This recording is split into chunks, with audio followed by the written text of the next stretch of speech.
conduite sous l'état de stupéfiants. Mais on a une nouvelle illustration de ces conduites sous l'état de stupéfiants avec l'un des fils de Nadine Morano. De quoi s'agit-il? De quoi parle-t-on, Cécile Olivier?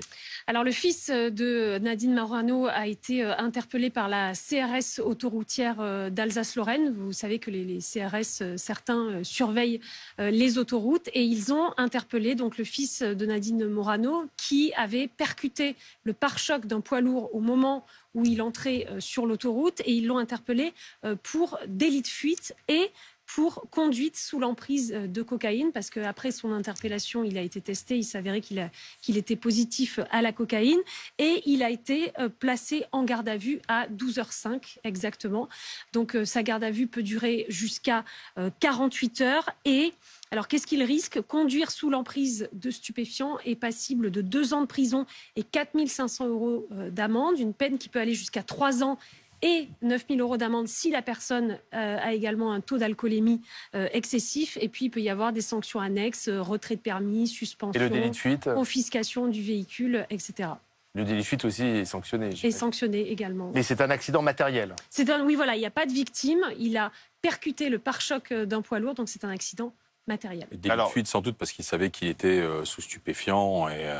Peut-être. Christophe Barbier, forcément, c'est le fils d'une personnalité publique, d'une eurodéputée, Nadine Morano. Mais même quand on est une personnalité publique, on n'est pas responsable des agissements de son fils qui est majeur. Bien sûr, on n'est pas responsable d'un enfant majeur, même si on en subit l'impact médiatique, mais aussi l'impact personnel, parce que c'est jamais évidemment une bonne nouvelle. C'est pas la première fois que ça arrive, et à chaque fois c'est le même effet, c'est-à-dire ça met un coup de projecteur sur des faits publics, par exemple le délit de fuite ou la conduite sans permis ou la conduite sous emprise de la cocaïne, parce que c'est un élu. Et on se dit, tiens voilà, le système politique n'arrive pas à corriger des maux dont les enfants des élus sont victimes.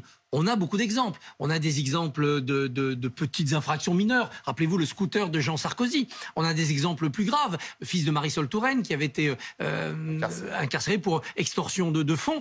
On a beaucoup d'affaires aussi de type politico-financier, ou du moins d'affaires financières. On a eu comme ça des problèmes d'argent pour le fils de Laurent Fabius, Thomas Fabius. On a eu les affaires de Jean-Christophe Mitterrand ou du fils de Charles Pasqua, plus ou moins en lien évidemment avec les activités... Plus ou moins grave quand même. Plus ou moins grave, bien sûr. Tout ça se crée... C'était en lien avec les activités des parents, c'est un peu différent. Bien sûr, c'est très différent. Ouais. Tout ça crée une sorte de spectre. Récemment, il y a l'un des fils d'Éric Zemmour dans un accident de la circulation... Assez comparable à cette situation. Est-ce qu'il faut... Le fils du garde des Sceaux d'aujourd'hui dans une affaire de violence conjugale. D'accord, mais est-ce qu'il faut s'en servir politiquement pour mettre en cause Éric Zemmour et Nadine Morano, qui peuvent avoir des discours très durs sur la répression, sur la justice, sur la tolérance zéro? Est-ce que on doit s'en servir politiquement, ou est-ce que c'est franchement déplacé? On ne doit pas s'en servir politiquement pour attaquer la personne, comme si elle était responsable d'une mauvaise éducation ou de ne pas avoir pris les lois qu'elle-même appelle de ses voeux, comme s'il y avait 2 poids 2 mesures. Non, ça c'est de l'attaque déloyale et c'est une forme de bassesse. En revanche,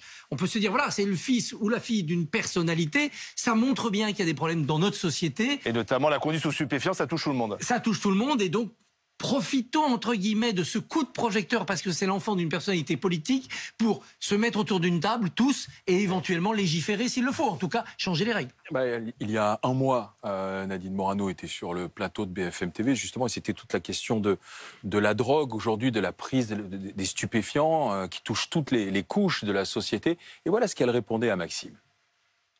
Vous avez beaucoup de jeunes qui sont aujourd'hui malades, qui sont addicts et malades, et qui relèvent non pas de la sanction, mais plutôt du soin médical. Ils ont besoin de sevrage, d'aide, d'accompagnement au sevrage. Donc il faut agir sur plusieurs piliers, sur le médical, sur la sécurité, sur la pédagogie, sur l'alerte aux parents. Et répression.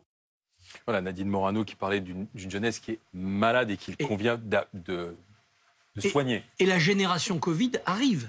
Tous ces jeunes qui, adolescents, ont eu leur vie quotidienne considérablement perturbée par le confinement, les médecins nous disent que l'état psychologique n'est pas bon. Qu'est-ce que ça va donner comme comportement dans les années à venir par rapport à la drogue, quand il y aura le stress du travail, etc. Là, il y a à la fois la banalisation de l'usage de stupéfiants, cannabis, mais aussi cocaïne. On prend le volant en ayant pris ces stupéfiants, on a quand même 3 histoires coup sur coup, l'affaire Morano, l'affaire de Roubaix, l'affaire Palmade.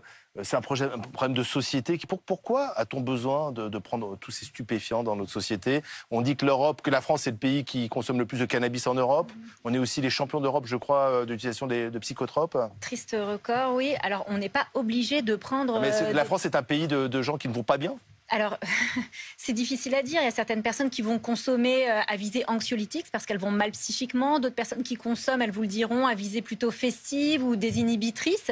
Mais c'est vrai que la cocaïne et les drogues en général, elles sont partout. Les meilleurs commerciaux du monde, ils sont voilà, dans le commerce de la drogue. Certaines personnes pensent consommer une fois occasionnellement et ne se rendent pas compte qu'elles ont déjà un profil très addictif parce que voilà, il y a des antécédents familiaux qui font que dans la famille, on est très addict.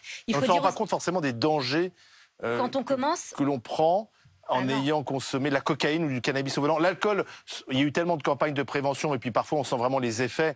Mais peut-être que cannabis à cocaïne, c'est moins évident. C'est difficile d'anticiper la réaction qu'on va avoir après une consommation de stupéfiants. Ensuite, une fois qu'on consomme, on perd quand même un petit peu la notion et le contrôle. Donc, prenez quelqu'un qui a consommé à 6 h du matin, il sera incapable de vous dire combien de lignes il a tapé, dit vulgairement, combien de verres il a bu. Et puis, certaines personnes qui croient consommer de la cocaïne, consomment en réalité des drogues de synthèse ou du crack avec des mélanges. Ils n'en sont pas forcément au courant. Il faut savoir aussi que depuis 10-15 ans, depuis l'arrivée des drogues de synthèse, notamment la 3-MMC dont on a beaucoup parlé lors des chemsex, au moment de l'affaire Palmade. Voilà, au moment de l'affaire Palmade, le prix de la cocaïne a chuté. Donc, beaucoup plus accessible. Donc, ça s'est banalisé. Ça s'est vraiment répandu, la cocaïne, de ce que vous pouvez voir comme profil en tant que psychologue clinicienne? Alors, moi, si vous voulez, j'ai on va dire une population un peu biaisée parce que les personnes qui viennent me voir, notamment en addictose, sont des personnes qui consomment. Mais oui, il n'est plus du tout rare d'entendre que on va consommer lors d'une fête un petit peu de cocaïne occasionnellement. C'est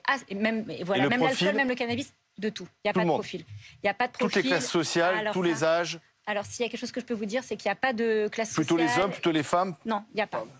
Il n'y a pas de profil type, il y a des jeunes, il y a des beaucoup plus âgés, il y en a pour qui c'est occasionnel, il y en a qui sont tombés dans l'addiction et qui n'arrivent pas à s'en défaire. Il y a des familles addictives, il y a des personnes qui luttent tous les jours contre l'addiction, mais l'addiction c'est une maladie des rechutes, donc c'est des parcours qui sont émaillés de rechutes. Il y a des gens qui se battent, il y a des gens qui n'arrivent plus à se battre. C'est vraiment, la drogue est vraiment très très très facile d'accès et très très présente. Mais c'est des gens qui peuvent prendre un volant et donc être potentiellement dangereux. On est désinhibé, on n'a plus conscience des risques qu'on prend. Entre autres, on est euphorique, on n'a plus conscience des risques qu'on prend, on se croit un petit peu surpuissant, supérieur, en maîtrise, et en vérité, c'est tout l'inverse. Mais il y a une addiction à la cocaïne. Ah oui, très très forte, très très forte. Et d'autres personnes vont vous dire, je prends de temps en temps de la cocaïne, une fois par mois, lors d'une fête. Mais les personnes qui sont addictes à la cocaïne, c'est des addictions qui sont extrêmement violentes, et la consommation peut se majorer très très rapidement. On a très rapidement besoin de consommer plus.